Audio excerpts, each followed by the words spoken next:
Hello everyone, welcome to my channel. कैसे हो आप सब। तो फ्रेंड्स, इस वीडियो में मैं बात करूंगी वेस्ट बंगाल का जो जनरल पेपर है, पेपर 1, उसके बारे में। ठीक है फ्रेंड्स, उसका जो क्वेश्चन है वो मैं एनालिसिस करूंगी उसका क्वेश्चन। और फ्रेंड्स, इससे पहले भी मैंने जो हिस्ट्री का मेरा सब्जेक्ट का पेपर है हिस्ट्री, उसके ऊपर भी मैंने एक वीडियो बनाए हुए हैं। तो जिन्होंने भी उस वीडियो को नहीं देखा है तो उस वीडियो को देख लीजिए। तो फ्रेंड्स, चलते हैं ये जो वेस्ट बंगाल सेट का जो हुआ था 9 जैन को, जिसका पेपर हुआ था, तो उसका क्वेश्चन पेपर देख लेते हैं। तो फ्रेंड्स देखो, तो फ्रेंड्स प्रीवियस वीडियो से आपको पता चल ही गया होगा कि जो वेस्ट बंगाल सेट का पेपर होता है वो इंग्लिश एंड बंगाली ये दोनों लैंग्वेज में होता है। इस बार से स्टार्ट हुआ क्योंकि पहले जो बंगाली लैंग्वेज होते थे तो उससे बंगाली से क्वेश्चन नहीं होता था, सिर्फ इंग्लिश में ही थे। तो इस बार ये दोनों लैंग्वेज में क्वेश्चन किया गया है। तो फ्रेंड्स चलो देख लेते हैं क्या क्या क्वेश्चन आया था जनरल पेपर में।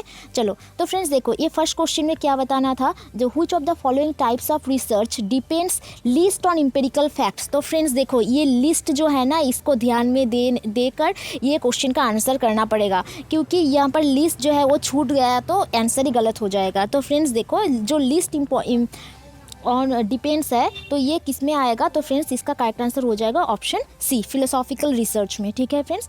तो फ्रेंड्स चलो क्वेश्चन नंबर 2 देख लेते हैं। क्वेश्चन नंबर 2 में बताना है जो रेगुलेशन है for protecting private and organisational जो डेटा है recently being used across the globe, इसको क्या कहा जाता है, तो फ्रेंड्स इसका करेक्ट आंसर हो जाएगा सी, जनरल डेटा प्रोटेक्शन रेगुलेशन। ठीक है फ्रेंड्स।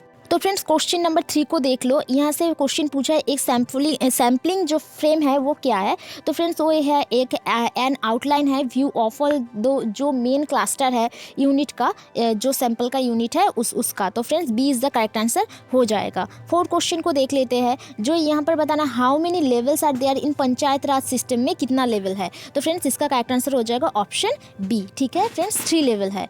क्वेश्चन 5 को देख लेते हैं। क्वेश्चन 5 में बताना है एन ऑब्जर्वेशनल जो स्टडी है इम्प्लॉय टू कंटिन्यूअस और रिपीटेड मेजर। तो फ्रेंड्स ये for long period of time to time after time, तो ये बहुत टाइम से चलने वाला, इसको कहा जाता है लॉन्गिट्यूडिनल रिसर्च। ठीक है फ्रेंड्स, तो इसका करेक्ट आंसर हो जाएगा सी। चलते हैं क्वेश्चन नंबर 6 को देख लेते हैं। तो फ्रेंड्स देखो, यहाँ पर अल्फ़ाबेट सीरीज से ये क्वेश्चन आया है। तो फ्रेंड्स देखो, यहाँ से यहाँ तक और जो ये जो 3 माइनस हो रहा है। ठीक है फ्रेंड्स, तो ऐसा करके इसको करना है। तो इसको ऐसा जब करोगे तो इसका करेक्ट आंसर आ जाएगा ऑप्शन ए। ठीक है फ्रेंड्स, चलता है नेक्स्ट क्वेश्चन में। तो फ्रेंड्स देखो, नेक्स्ट क्वेश्चन में क्या बताना है, जो नेशनल इकोनॉमिक पॉलिसी है जो 2020 में आया था जुलाई, और 21 में the government of India has announce किया था the decision to offer engineering degree education in 5 Indian language में। तो वहाँ पर कौन सा लैंग्वेज में वो लैंग्वेज आइडेंटिफाई करना है, तो वो 5 लैंग्वेज में से एक लैंग्वेज कौन सा है,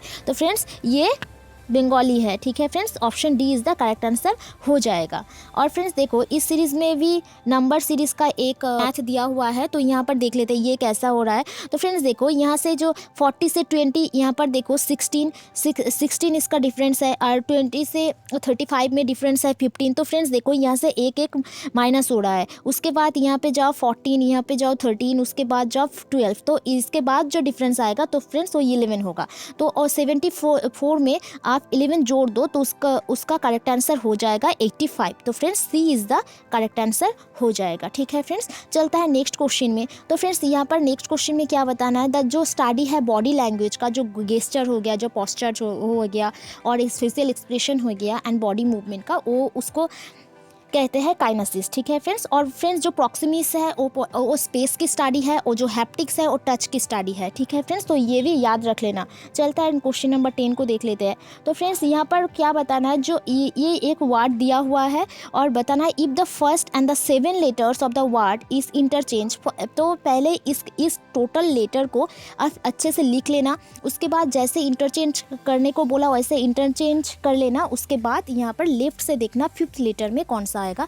तो फ्रेंड्स इसका सोल्यूशन करके इसका जो करेक्ट आंसर आ जाएगा वो है ऑप्शन बी। ठीक है friends, I is the correct answer हो जाएगा। चलता है नेक्स्ट क्वेश्चन को देख लेते हैं। तो फ्रेंड्स देखो, ये नेक्स्ट क्वेश्चन ना एक पैसेज के ऊपर दिया हुआ है, जहाँ से 11 to 50 के अंदर जो क्वेश्चन आएगा उसको सॉल्व करना पड़ेगा। तो फ्रेंड्स मैं ना सेपरेट एक वीडियो बना लूँगी, जहाँ पर मैं ये जो पैसेज का और जो DI का है, DI का भी मैं इस वीडियो में नहीं बताऊँगी। तो DI का एंड पैसेज का मैं सेपरेटली एक वीडियो बना दूँगी, ठीक है फ्रेंड्स। तो इसके बाद चलता है नेक्स्ट क्वेश्चन में, 15 के बाद क्वेश्चन। तो फ्रेंड्स 15 क्वेश्चन का, तो 15 तक क्वेश्चन जो था वो तो 11 से 15 तक वो पैसेज का ही था। तो 16 से क्वेश्चन देख लेते हैं। तो फ्रेंड्स देखो, यहाँ पर स्टेटमेंट दिया हुआ है और इसका आंसर भी कोड में देना होगा, ठीक है फ्रेंड्स। तो चलो देख लेते हैं। तो यहाँ पर ऑप्शन 1 में क्या दिया हुआ है, 1854 में the first time 3 universities are set up in India. तो फ्रेंड्स ये तो एकदम गलत हो जाएगा, क्योंकि फर्स्ट जो 3 university Calcutta, Bombay and Madras university establish हुआ था वो हुआ था 1857 में। तो ये तो देखो, ये तो एक तो नहीं होगा, तो उससे भी जो ये 2 ऑप्शन एलिमिनेट कर सकते हो आप। और उसके बाद चलो 2 ऑप्शन देख लेते हैं। The progress of education was in slow in pre independent area. Yes, ये तो सही है। और मैकलिन मिनट जो था, did have a crippling effect on A proper development of education, और ये भी सही है। और जो नेशनल कॉलेज सेटअप किया गया था 1906 में। तो फ्रेंड्स ये सही नहीं है, ठीक है फ्रेंड्स। तो इसका करेक्ट जो आंसर हो जाएगा 2 और 3। तो सी इज़ द करेक्ट आंसर हो जाएगा। चलता है अगले क्वेश्चन में। तो फ्रेंड्स यहाँ पर बताना, जो सस्टेनेबल गोल है, SDG है, वो कितना गोल था इस SDG में। तो फ्रेंड्स इसका करेक्ट आंसर हो जाएगा ऑप्शन सी। चलता है नेक्स्ट क्वेश्चन में। तो फ्रेंड्स देखो, ये नेक्स्ट क्वेश्चन में भी इसका क्रोनोलॉजिकली इसको सेटअप करना पड़ेगा। तो पहले क्या आएगा उसके हिसाब से इसको अरेंज करना पड़ेगा। तो चलो फ्रेंड्स देख लेते हैं। तो फ्रेंड्स देखो, पहले क्या आएगा, पहले आएगा फॉर्मुलेटिक ऑब्जेक्टिव। पहले आप ऑब्जेक्टिव को फॉर्मुलेट करते हो, उसके बाद उसके हिसाब से उसका present knowledge and previous knowledge को आप रिलेट करते हो, ठीक है फ्रेंड्स। तो ये पहले आएगा, उसके बाद आएगा ये, उसके बाद क्या होगा, आप प्रेजेंट करोगे मटेरियल्स को, ठीक है फ्रेंड्स। उसके बाद करोगे आप इवैल्यूएशन, एंड जब इवैल्यूएशन हो जाएगा उसके बाद करोगे आप रीटीचिंग, ठीक है फ्रेंड्स। तो पहले क्या आएगा, फॉर्मुलेशन ऑफ ऑब्जेक्टिव, उसके बाद जो रिलेट है present knowledge with the previous knowledge से, उसके बाद प्रेजेंट करोगे मटेरियल्स को, उसके बाद होगा इवैल्यूएशन, एंड इवैल्यूएशन के बाद लास्ट में आएगा रीटीचिंग, ठीक है फ्रेंड्स। तो इसका करेक्ट जो आंसर हो जाएगा वो होगा ऑप्शन सी, ठीक है। चलता है नेक्स्ट क्वेश्चन में। तो फ्रेंड्स ये साइड ना आप बंगाली में क्वेश्चन भी देख सकते हो। तो फ्रेंड्स देखो, ये 19 क्वेश्चन में ये भी मैंने सॉल्व करके नेक्स्ट वीडियो में बता दूंगी। तो फिलहाल इसका आंसर मैं बता दूंगी, ये इज़ द करेक्ट आंसर हो जाएगा, ठीक है फ्रेंड्स। चलता है 20 क्वेश्चन में। तो फ्रेंड्स यहाँ पर 20 क्वेश्चन को देखो, जो एप्पल असिस्टेंट है प्रोमोटेड बाय एप्पल, तो ये कौन सा है इनमें से बताना है। तो फ्रेंड्स इसका करेक्ट आंसर हो जाएगा बी, ठीक है।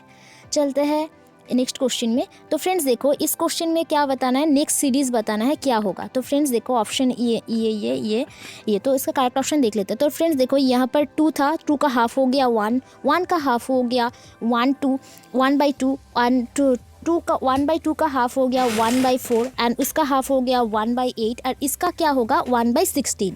तो फ्रेंड्स देखो, 16 कहीं पर भी इस ऑप्शन में नज़र नहीं आ रहा है, लेकिन देखो इससे कट करो तो 1/16 आ जाएगा। तो B is the correct answer हो जाएगा। तो देखो, कंफ्यूज करने के लिए ऐसा सवाल दिया हुआ है, ठीक है। चलता है नेक्स्ट क्वेश्चन में।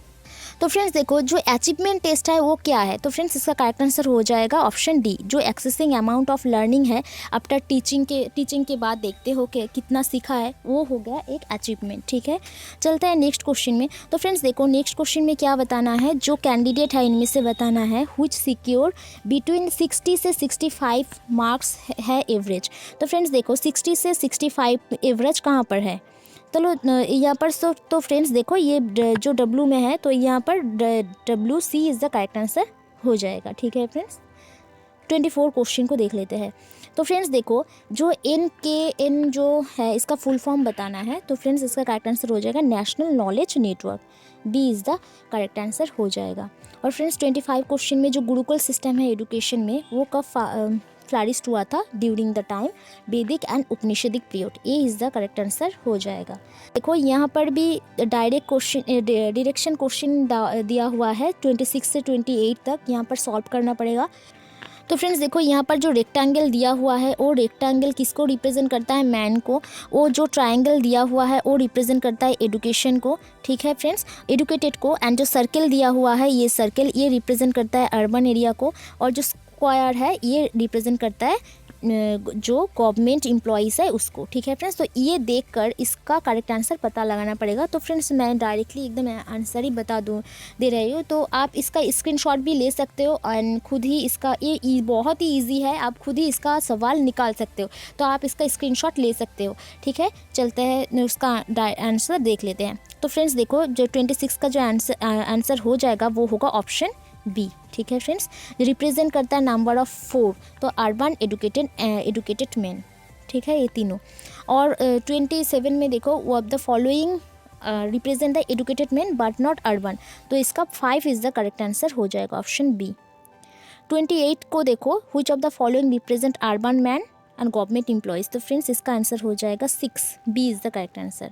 29 में बताना है, यहाँ पर एक क्वेश्चन आ गया जो डायनामिक अप्रोच है ऑफ टीचिंग लर्निंग प्रोसेस में उसका क्या है। तो फ्रेंड्स ये जो डायनामिक अप्रोच होता है ना टीचिंग लर्निंग प्रोसेस में उसका जो मीनिंग है वो चेंज होता है, टाइम टू टाइम चेंज होता है। तो फ्रेंड्स इसका जो करेक्ट आंसर हो जाएगा बी, ठीक है। Teaching should be made relevant to student needs, student के हिसाब से टाइम टू टाइम वो चेंज होता है। तो ये B is the correct answer हो जाएगा।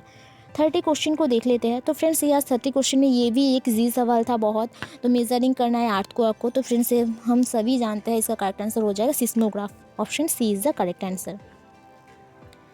तो फ्रेंड्स देखो 31 में ये भी एक इजी सवाल है, जो एप्लीकेशन प्रोटोकॉल है यूज्ड फॉर जो distribution collaborative and hypermedia data communication world wide web, तो ये होगा HTTP, C is the correct answer. और फ्रेंड्स 32 क्वेश्चन में देखो जो ग्रेडिंग एंड फाइनल आउटकम, तो ये हम सभी जानते हैं इसका आंसर होगा summative, A is the correct answer. 33 question में देखो which technology allows to sharing of internet access to one mobile node among other nodes using wireless medium, तो फ्रेंड्स ये भी हम सब जानते हैं हॉटस्पॉट हो गया 33। तो इस 33 का क्वेश्चन का आंसर डी हो गया। चलता है 34। तो फ्रेंड्स इस क्वेश्चन का जो करेक्ट आंसर मैं बता दे रही हूँ, ठीक है, इसका करेक्ट आंसर हो जाएगा 10 लीटर्स, ठीक है फ्रेंड्स। 35 क्वेश्चन में देखो IP एड्रेस बताना है, तो फ्रेंड्स इसका करेक्ट आंसर हो जाएगा ऑप्शन बी। चलता है 36 क्वेश्चन में। तो फ्रेंड्स यहाँ पर जो ब्रांच है फिलोसॉफी का एग्जामिन जो किया जाता है issues and pertaining the nature of reality से, तो फ्रेंड्स ये होगा, तो करेक्ट आंसर हो जाएगा मेटाफिजिक्स, ठीक है friends, B is the correct answer हो जाएगा। तो 37 क्वेश्चन को देख लेते हैं। तो यहाँ पर भी बताना है जो स्टैंडर्ड एरर है स्टैटिस्टिकल मेजर का वो क्या है। तो फ्रेंड्स इसका करेक्ट आंसर हो जाएगा बी, जो एक्सटेंड है to which a sample mean is likely to differ from the population mean, तो इसका करेक्ट आंसर हो जाएगा बी। 38 क्वेश्चन को देख लेते हैं। यहाँ पर बताना है तो फ्रेंड्स जो प्राइमरी गोल्स बताना है सस्टेनेबल डेवलपमेंट का। तो फ्रेंड्स हम सभी जानते हैं सस्टेनेबल डेवलपमेंट का जो गोल है SDG है वो 17 गोल है, तो उसमें से क्या क्या है ये बताना है। तो फ्रेंड्स इसका देख ही सकते हो, इसका आंसर भी कोड में देना होगा। चलो देख लेते हैं। टू एंड पॉवर्टी हंगर, तो ये भी सही है। को better understand of education and health care particularly as its percent to water equality and better sanitation, ये भी सही है।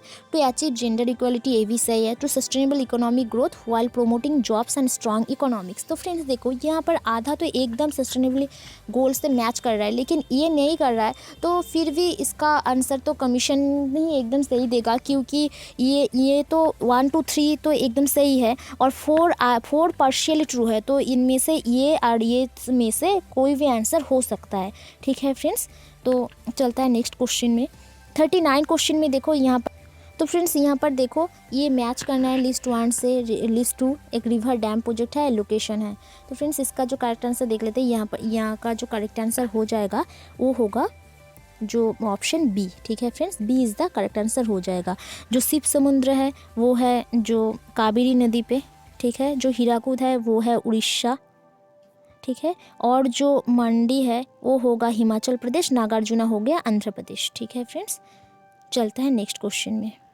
तो फ्रेंड्स देखो वर्चुअल मेमोरी क्या है, एक इल्यूशन है of an extremely large main memory का, तो सी इज़ द करेक्ट आंसर हो जाएगा।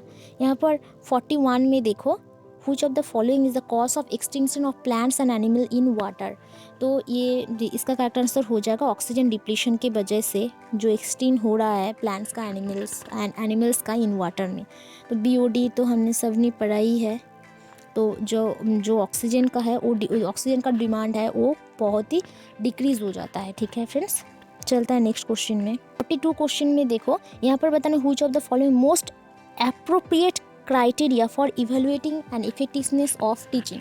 तो फ्रेंड्स देखो हम ये सेट का एग्ज़ाम या फिर ये कॉम्पिटिटिव एग्ज़ाम क्यों दे रहा है, क्योंकि हम इसको क्वालिफाई करना चाहते हैं। तो इसका देखो करेक्ट आंसर क्या हो जाएगा, लर्निंग आउटकम्स के लिए हम पढ़ रहे हैं, हम एग्ज़ाम दे रहे हैं, इसका मतलब हम क्या क्वालिफाई करेंगे। तो ये हो गया लर्निंग आउटकम। ठीक है friends, A is the correct answer हो जाएगा। चलता है 43 क्वेश्चन में। तो 43 क्वेश्चन में एब्रीविएशन जो यूज़ होता है फुट नोट्स में एंड एंड नोट्स में का इन द सेम प्लेस में, तो ये किससे डिनोट किया जाता है। तो फ्रेंड्स इसका करेक्ट आंसर हो जाएगा ऑप्शन सी। तो फ्रेंड्स 44 क्वेश्चन को देख लेते हैं। तो फ्रेंड्स 44 क्वेश्चन में देखो नॉइज़ पोल्यूशन बताना है। Is created if the noise is in excess. किससे ज़्यादा होगा, तो कितनी डेसिबल से ज़्यादा होगा तो इसको नॉइज़ पोल्यूशन हम मान सकते हैं। तो फ्रेंड्स इसका करेक्ट आंसर हो जाएगा ऑप्शन ए। ठीक है, चलता है नेक्स्ट क्वेश्चन में। तो फ्रेंड्स देखो दो टर्म है रिसर्च मेथोडोलॉजी, इसको ये रिफर्स किसको करता है। तो फ्रेंड्स इसका करेक्ट आंसर हो जाएगा option C. The specific method है ऑफ स्टडी का एंड एनालिसिस का। ठीक है, चलता है 44 क्वेश्चन में। तो फ्रेंड्स देखो दो टर्म है पेडागोजी का मतलब क्या है। तो फ्रेंड्स ये एक मेथड है टीचिंग का। तो ए इज़ द करेक्ट आंसर हो जाएगा। क्वेश्चन में देखो यहाँ पर जो DI दिया हुआ है आप देख सकते हो। तो 47 से लेकर 50 तक क्वेश्चन जो DI का है। तो फ्रेंड्स ये टेबल आप देख ही सकते हो, इसका स्क्रीनशॉट भी ले सकते हो एंड आप इसको आप सॉल्व भी कर सकते हो, सॉल्व करने की कोशिश भी कर सकते हो। और फ्रेंड्स देखो इस वीडियो में ना मैं इसका जो एक्सप्लेन है ये मैं नहीं दे रही हूँ। जो नेक्स्ट वीडियो आएगा तो पैसेज रह गया एंड और जो DI बच गया है तो ये मैं सेपरेटली एक वीडियो बनाने की कोशिश करूँगी। और इस भी क्वेश्चन का जो आंसर मैं डायरेक्टली यहाँ पर दे रही हूँ विदाउट एक्सप्लेनेशन। तो फ्रेंड्स आप सिर्फ इसका आंसर देख लो।